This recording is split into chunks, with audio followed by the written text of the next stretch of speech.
we are asked, what is the average rate of change of the function f, and this function is f up here, this is the definition of it, over the interval from -2 to 3. And it's a closed interval because they put these brackets around it instead of parentheses. So that means it includes both of these boundaries. Pause this video and see if you can work through that. All right, now let's work through it together. So there's a couple of ways that we can conceptualize average rate of change of a function. One way to think about it is, it's our change in the value of our function divided by our change in x, or it's our change in the value of our function per x on average. So you can view it as change in the value of function divided by your change in x.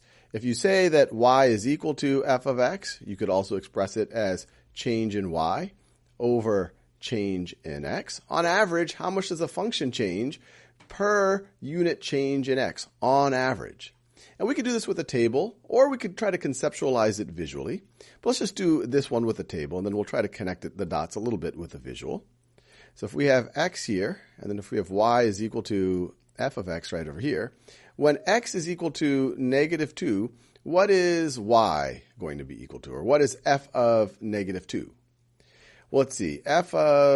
So y is equal to f of -2, which is going to be equal to -8. That's -2 to the third power, minus 4 times -2, so that's minus -8, so that's plus 8. That equals 0. And then when x is equal to 3, I'm going to the right end of that interval.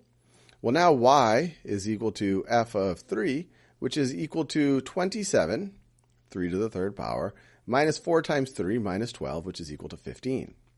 So what is our change in y over our change in x over this interval? Well, our y went from 0 to 15, so we have an increase of 15 in y.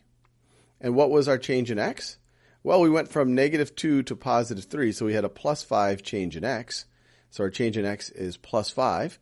And so our average rate of change of y with respect to x, or the rate of change of our function with respect to x over the interval, is going to be equal to 3.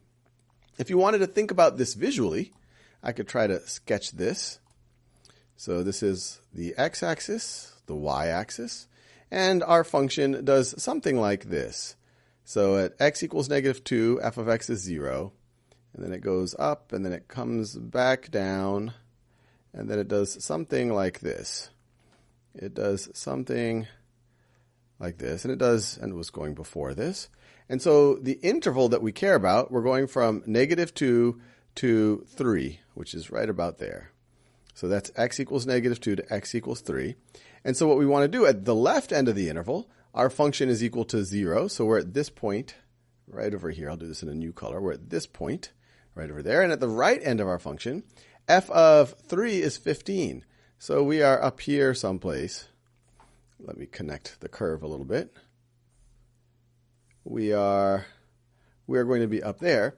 And so when we're thinking about the average rate of change over this interval, we're really thinking about the slope of the line that connects these 2 points.